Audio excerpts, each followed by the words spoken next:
Dr. Sunil Sharma. He lives in Arizona. He's become a sweet, sweet friend of mine. He spent his formative years at a residential school in India, founded on spiritual principles. After completing his PhD in artificial intelligence in Europe, he worked in the software industry for several years before turning his attention back to spirituality and the human condition. Dr. Sharma is author of the book From Here to Happiness, inspired by the Bhagavad Gita. I know how to say that. He was a keynote speaker at the Rotary International's Peace Conference recently in California. He's also on the advisory board of the nonprofit Jesse Lewis Choose Love movement that supports the teaching of social and emotional learning in schools and colleges. Dr. Sharma has a deep compassion for humanity. His calling is to guide people, individually and collectively, to live life from a place of inner strength and peace founded on spiritual principles. Dr. Sunil Sharma.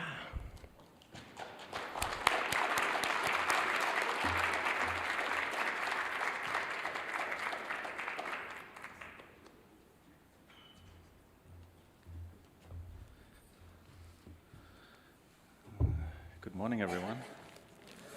Just make sure I don't start reading someone else's notes here.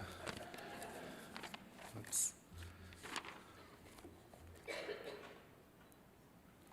Well, I would like to start by thanking, just like everyone else did, Dr. Paula Bellingham for making this happen for us and her whole team. I also want to thank Paula and her husband, because I know you've sacrificed a lot of time, effort, and money to make this happen. So thank you very much. I loved Philip's talk earlier today, and he gave us the quote from Yogananda, which talked about there being a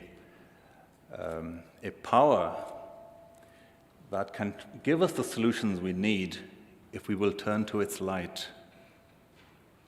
If you can imagine a small plant in a dark room with a small window, you know what that plant's going to do. It's going to instinctively turn towards the light. And we have the same instinct within us that tells us to turn towards the light. We just don't always follow that instinct. Now, I was lucky, I guess. At the age of 12, I got to study and live at a residential school in India. That was founded on spiritual principles. And we'd get up 6 in the morning and we'd have yoga and physical exercise. Then we'd have, in the evening, we'd always have prayer and meditation. And when you're 12 years old, you don't always appreciate having to sit quietly just before dinner. But it was a really good grounding for me. And funnily enough, the motto for the school was, in Sanskrit, Tamso ma Jyotirgame, from darkness to light. So we had a really good grounding, and we were taught to think about things that maybe not everyone grows up thinking about. And one of the things I remember our principal talked to us about was there's a Sanskrit word called Kup Manduk, which means frog in the well. And we were told not to be a frog in the well. And what that means is that if you can imagine a frog in a well, it explores its whole world, what it has access to, and it thinks it's seen the world, it thinks it's seen the universe. It has no idea that there's more to the world than its well. And it's easy in life because we all have our sphere of awareness. And it's easy to live within that awareness and think that's life, that's the life experience. But knowing that I didn't want to be a frog in the well always pushed me to try to experience what else is there out there. Always push the boundaries, push my awareness, and seek more than the well I was born in. So when when I started thinking about peace and change, and another thing that happens as you extend your awareness and your world, you have to be ready for change, because you can't experience a wider awareness or a wider experience without going through change. And the other thing you have to be ready for is pain, because very often change brings emotional pain. But another thing I learned was that pain doesn't have to last very long if you don't see it as pain. If you see pain as part of the raising awareness process, then you see pain as almost like an opportunity. You see, okay, what's going on here? Why am I feeling this pain? So that was, if you like, the background or the backdrop to my life and how my life unfolded after leaving high school. I did get into technology and software and all the left brain things that we don't like so much, but they are all very important part for the world, and we need left brain just as much as we need the right brain. But I'd like to start with giving you a little analogy. So if you imagine, like when you're flying, when you're sitting in a plane, and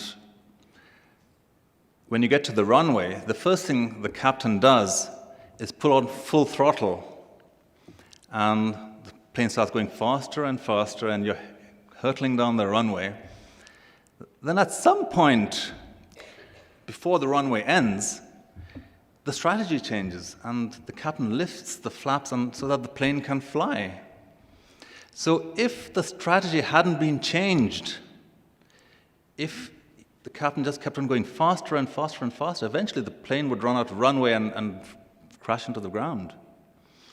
So there are good reasons for changing strategy, and there are good reasons for having completely different strategies.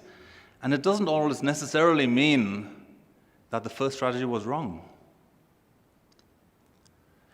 So I think we're at a similar situation with the world where we need a totally different strategy. And it's not necessarily because the strategy so far has been wrong. The strategy has been very much focused on wealth creation and economic development, and I think that is an important part of the strategy. So when I thought about the theme, how to create more love, peace, and prosperity in the world, my first thought was, where do we start? So I was reminded. I lived in Scotland, in Glasgow, Scotland for many years, for over 20 years. And the people in Glasgow, they're called Glaswegians, they have a very unique sense of humor that I love. So if you ever find yourself in Glasgow and you stop at a local and ask them for directions, how do I get here? If they're in a playful mood, you may get the response, I wouldn't start from here. And that's kind of how I felt. I said, I wouldn't start from here. And the reason I say that is we have created an environment that really isn't conducive to creating peace. So any effort that we put now is kind of working against the grain. So it's a bit like driving with the brakes on.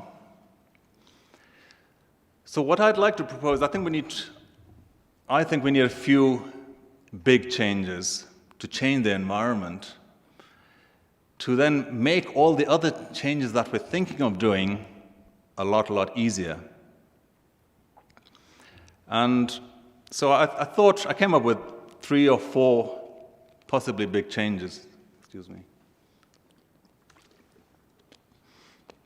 So should we start with the tough ones or the easy ones? Eeny, meeny, miny. Let's start with the tough ones. Religion. So, I know. They say, stay clear of politics and religion. And there's a part of me going, yes, Sunil, you don't need to go there. But I think I do. religion is such an important part of our lives. And just like anything else, I think we need a new strategy for religion also. So what's the purpose of religion? I think it comes, you can get a sense of that. I guess people in this room already know the answer. But from the word religion, relegare, to reconnect us. It is to reconnect us to God, to the light, to the power that has the solutions. So the purpose of religion is to help us understand and follow the path. It is something we do to find our way to God. It is a means to an end. God is the goal. Religion is not the goal. God, in fact, existed before any religion existed. And not surprisingly, the path to God existed before any religion existed. One of my favorite quotes from the Bhagavad Gita, or we can also just call it the Gita, is when God says, "Give up all religion and come to me." That to me, I tell you, they say the truth will set you free, but they didn't tell you that the truth will also make you cry. I can never say that line without feeling it. And I have walked the path. I know I have walked the path because I set myself as the goal. My goal was to understand the path. And I can tell you, after all my meditations, all my meandering, all my trying out things, I came to the recognition that the religious books have it right. The Gita, the Quran, the Bible, all of these books, they describe the path to God. I've worked hard to understand that path. For many, many years, I have tried to walk the path. It's not always been easy, but I've given it my best shot. And along the way, I strayed from the path, and I brought myself back. I strayed again, and I brought myself back again. I strayed 100 times, and I came back 100 times. I'm an expert at straying. But each time I brought myself back, and one day I fell to my knees, and I cried the tears you cry when you feel God's love washing over you. And I say that so that you may know this is based on experience. I'm not looking for any gold stars.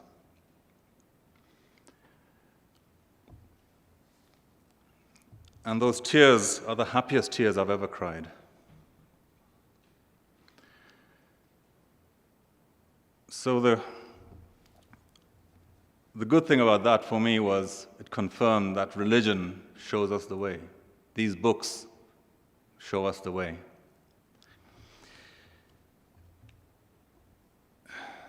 The bad news, I guess, is that there's a problem, and which makes religion both the solution. I believe that the books give us the solution to all our problems. But they are also part of the problem, or religion is part of the problem. The way religion is taught and practiced is part of the problem. So the reason I call this one of the tough issues is that I know that religion is a highly emotive subject. And people get very angry very quickly when you talk about religion. So, yeah.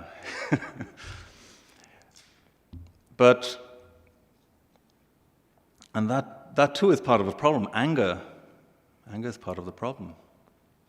But we have to recognize the truth.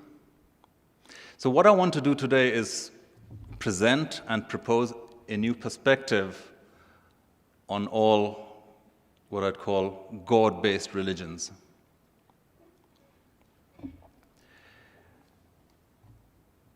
The truth, as I've seen it, is that anyone who is pursuing happiness, anyone who's trying to be happy, is essentially looking for the same thing. We're all essentially looking for the same thing, and that is the path to God. We're all trying to find that deep, satisfying happiness. The good news is that throughout history, God has spoken to us. When He sees that we're straying, either individually or collectively, when we're lost or when we've lost the path, He comes and talks to us. So He'll either talk to us, He'll come directly and talk to us Himself, or He'll talk to us through people He chooses, through messengers or other people He chooses to speak to us. And each time He has spoken to us, it's been a different context. It's been a different situation, different problems, different issues, and He's delivered what people needed to hear to get them back on the path in that context. So whatever time in history it was, whatever the environment was, He delivered the message that they needed to hear to get them back on track. So it's not surprising that the message was different each time, because the needs were different. However, with each message, the core central message was the same. But it did expand on other things and give a different perspective on the truth each time. Now, the truth has several perspectives. And there's a story in India that talk about 5 people were blindfolded. You may have heard this. They were blindfolded and asked to go and touch an elephant and report back and describe an elephant. And they all went back, and someone touched the leg, someone touched the tail, someone touched the ear. And they all came back with completely different stories of what an elephant was. And it's because they just had different perspectives on the truth. So even though the messages may seem different, they complement each other. They support each other and they complement each other. So for example, the Bhagavad Gita talks about the theory of action. It talks about the ego and attachment, talks about leadership, different personality types, and it talks about these things in a way that neither the Bible nor the Quran talks about these things. The Bible talks about love like neither the Gita talks nor the Quran talks about love, and there are beautiful parables in the Bible that neither of the other books have. The Quran, and this came as a surprise to me, the Quran talks about peace and unity like neither the Gita nor the Bible. The central message of the Quran, the way I read it at least, was peace and unity. So each of these complement each other. I have walked the path with all 3 of them. I have read all 3. I have benefited from all 3. I value all 3. And later on, I read the Torah also, and I read, before coming here, I made sure I also read the Book of Mormon. Yeah. And all these books complement each other, and they have pretty much the same message at the core. And that is part of the perspective I want to offer. One of the lines I like from the Bible is that it says, wisdom will be known to be right by its results. You can't really dispute that, can you? Wisdom will be known to be right by its results. Wisdom will not be known to be right by the teacher. It will not be known to be right by when it was spoken. It will not be known to be right by which book it comes from. It'll be known to be right by results. And I have tried and tested. My life has been an experiment.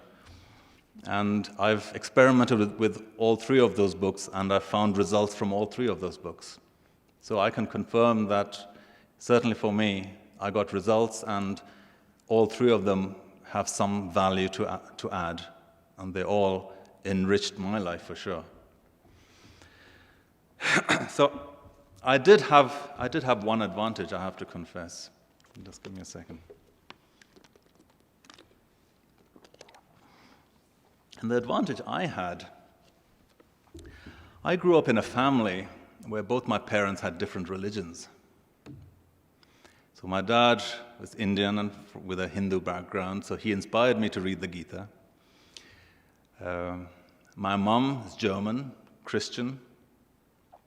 In fact, my first experience of religion was praying to Jesus in German. But as I grew up,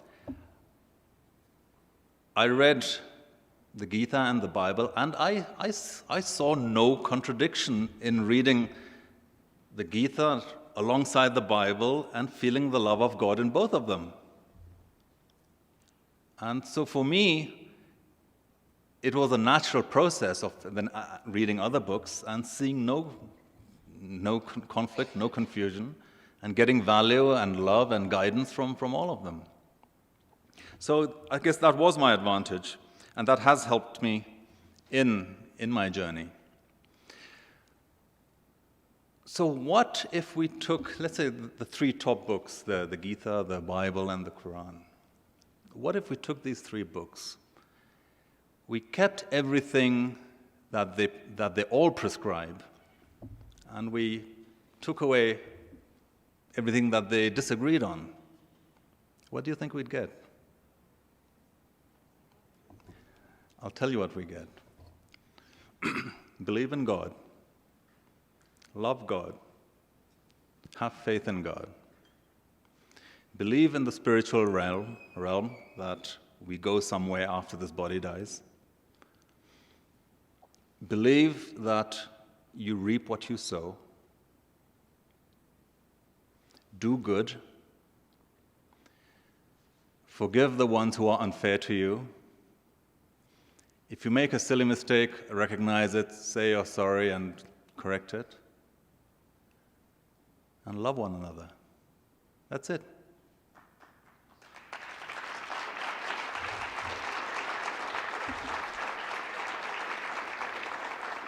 That is religion. That is the path to God. That is the Gita path to God. That is the Bible path to God. And that is the Quran path to God. So why can't we just agree that? Why can't just we accept that this is, and okay, there might be other stuff that we can choose to disagree on, but once you've mastered these bits, then we'll worry about anything else. So why can't we just openly agree? Why can't we say yes? We all agree on that. Why can't we? What's so difficult?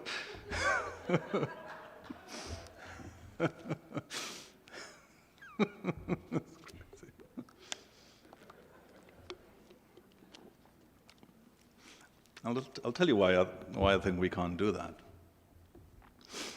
I think it comes down to identity.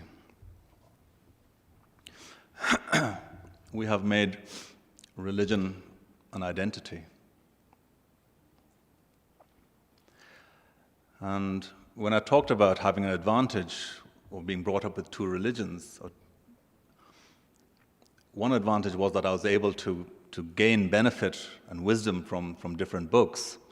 But the second benefit I had was I didn't make religion my identity. And I discovered over time that religion is a false identity. Religion is possibly the most important thing you can do with your life, but it is not your identity.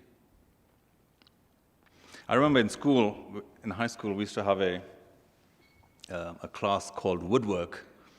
And once in that class, we had to build a pencil box.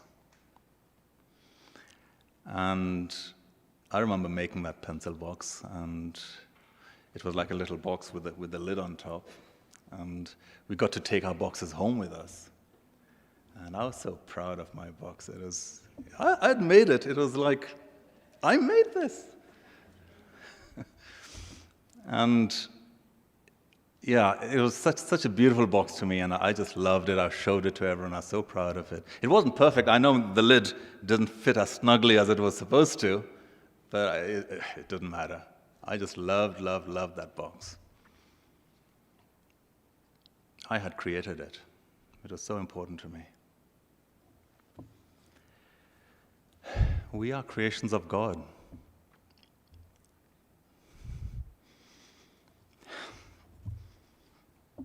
Do you realize what that means? Do you realize how special we are? What a special bond we have with God. That is our identity.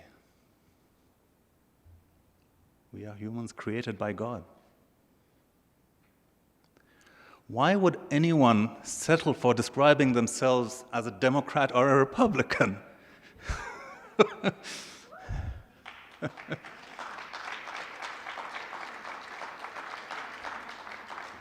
Why would anyone settle for calling themselves a black man or a white man?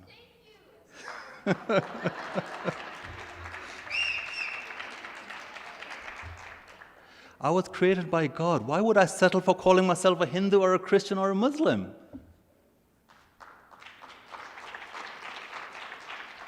Religion is not an identity. It's what we do to find God.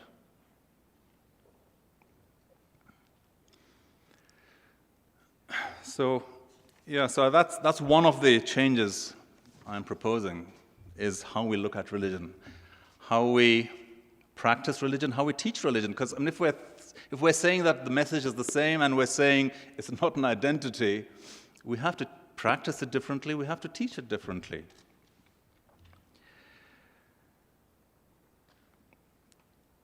So walking the path is, in my view, the most important thing. Certainly that's where I set my life, as the most important thing I could do with my life.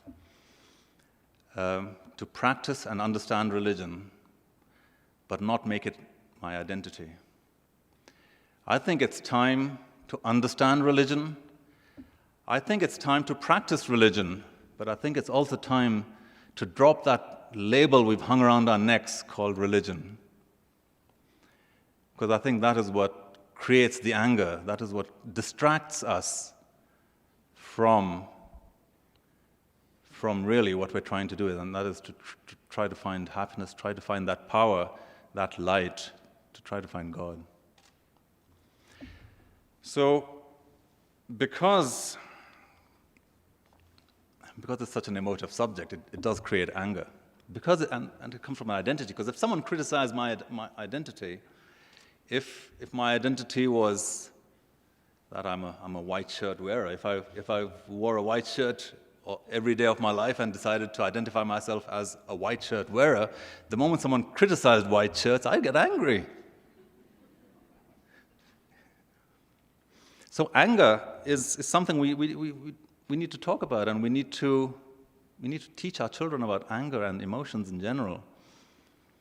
Because anger, all the three books single out anger as the most destructive emotion. It's described as a fire that'll burn everything. And anger is essentially when you feel that someone has wronged you, when someone has been unfair to you. And that is why one of the core messages is forgive anyone who's been unfair to you. But we need to teach children about anger. Feeling angry is a natural thing that will happen. But we need to teach them that when you're feeling angry, what you're feeling is that someone has been unfair to me. Someone has wronged me, and there are people much more qualified with emotions than me, but I do know that the first thing you can do when you're feeling angry is do a reality check. Has someone really been unfair to me? Because fairness is a subjective thing. What's fair to me is not fair to someone else. So the minimum you can do is try to understand, why is this person thinking it's fair? Where is this person coming from? So anger is definitely something I think that needs to be taught about. All emotions need to be taught about. I think certainly anger is singled out. But coming back to the new perspective on religion that I'm proposing, it's not going to be easy. I know. If you've been teaching, imagine someone who's been teaching the Gita or the Bible or the Quran all their life, and they've been implicitly or explicitly suggesting that this is the best way, this is the only way. how can that person suddenly start saying, no, I was wrong? or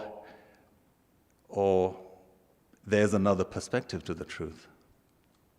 Just because there's another perspective doesn't mean that both perspectives can't be right. But we have to find a way. We can't carry on doing what we've been doing. We need a new strategy. It's time to lift the flaps and let the plane fly. We can't just keep on going faster and faster and faster and hope that we're going to be fine. So teachers of religion, teachers of these books, have a huge responsibility. And the only way we're going to make this happen is if they lean into unity. There's always a reason to lean away from unity, if you choose. And one of the books, the Quran, has a very beautiful quote on this. And it says, the book of wisdom, the wisdom here, there are two types of wisdom in here. One is crystal clear and very obvious what it means. And then there are things that are ambiguous. It says in the book itself. I'm not making this up. And it says that there will be people who will interpret the ambiguous things for their own means. But the point is that there's clear stuff and there's ambiguous stuff. So that is an opportunity. So if you read any of these books with love in your heart, you'll interpret it one way. If you read it with anger in your heart, you'll interpret it another way. So I think it's important that we read these books. And my suggestion to anyone who's interested in finding happiness is to read these books. Read all 3, read all 4, read all 10, whatever you come across. But read them with love in your heart. And it doesn't matter if you don't understand everything. Every time you read one of these books, you will gain a new understanding. You will see stuff that you never read before. I can't even remember how many times I've read the Gita, and every time I read it, even now, I know if I read it tomorrow, I'll see something new in it. And that is because you're reading it from a different place. So, I don't know how many people I've offended so far.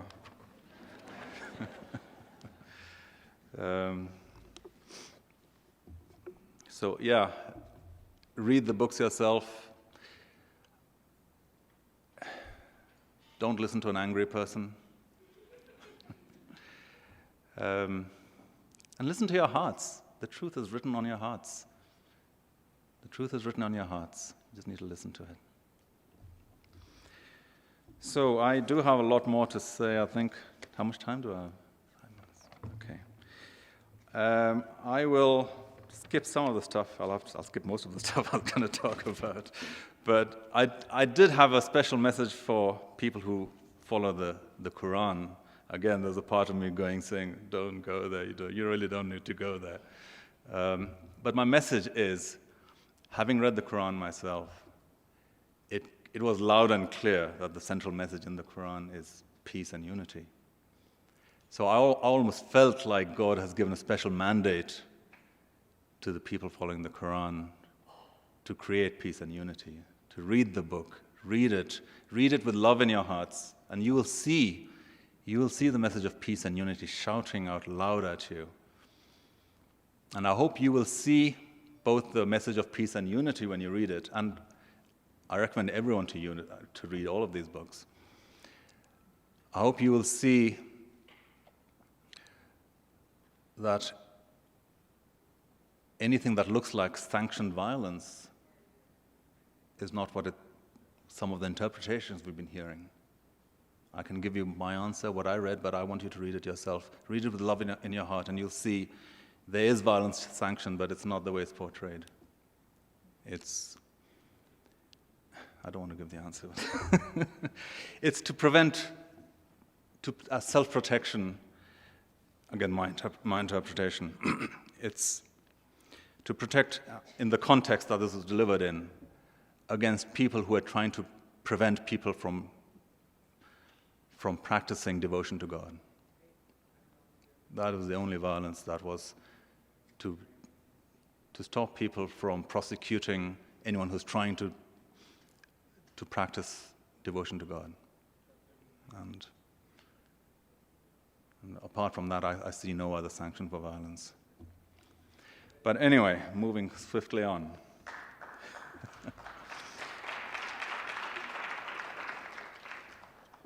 There's one more thing I want to talk about. Well, there are 2,000 more things I want to talk about. But I looked in the audience, and one thing you notice is that there are a lot more women here. It's not like 50-50 with men and women. The other thing I asked myself is, why aren't there any people with gray suits in here?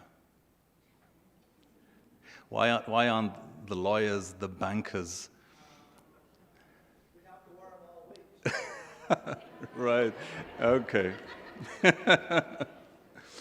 And because I've had a lot of background in technology, I've spent many, many years being a left-brain thinker. And we have to include everyone. I know we talk here about, and I think one reason why these left-brain people who are having meetings, as we speak probably, they're having meetings which is creating conflict. But we have to include them. They are also creations of God. We have to love them just as much as anyone else. And I heard some rumblings about Trump and stuff like that. We have to love Trump just as much as anyone else, otherwise we're no better than anyone else.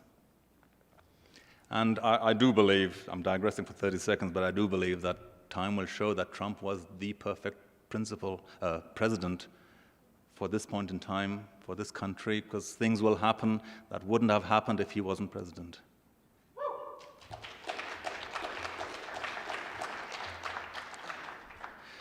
But so we talk about love, we talk about the united consciousness, we talk about why can't we just all get along together? And we feel that love. Come, give me a hug. We feel the love, and we all know how it feels. We know what it means. But you know what?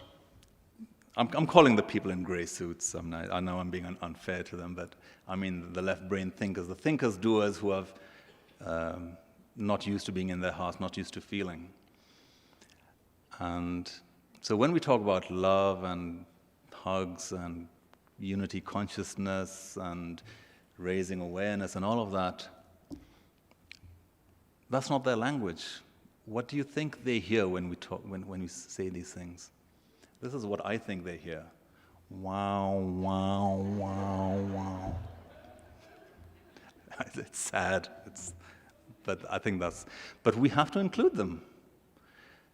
And to include them, we have to speak their language.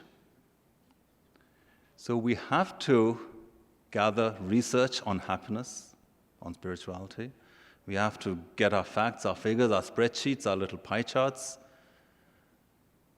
And we have to put on our spiritual gray suits and turn up at these meetings and get down to discussing the business of peace. Because that is the language they speak. And all these meetings that are happening Monday to Friday, which are creating conflict, the reason they're creating conflict is because the room is full of mind and body. There's no spirit in that room. And we need to be in that room so that there is spirit in that room. We need to get ourselves onto these meetings in our spiritual gray suits and influence these meetings. And I see that's my time up. So thank you so much. It's been a pleasure. I do want to leave. Thank you.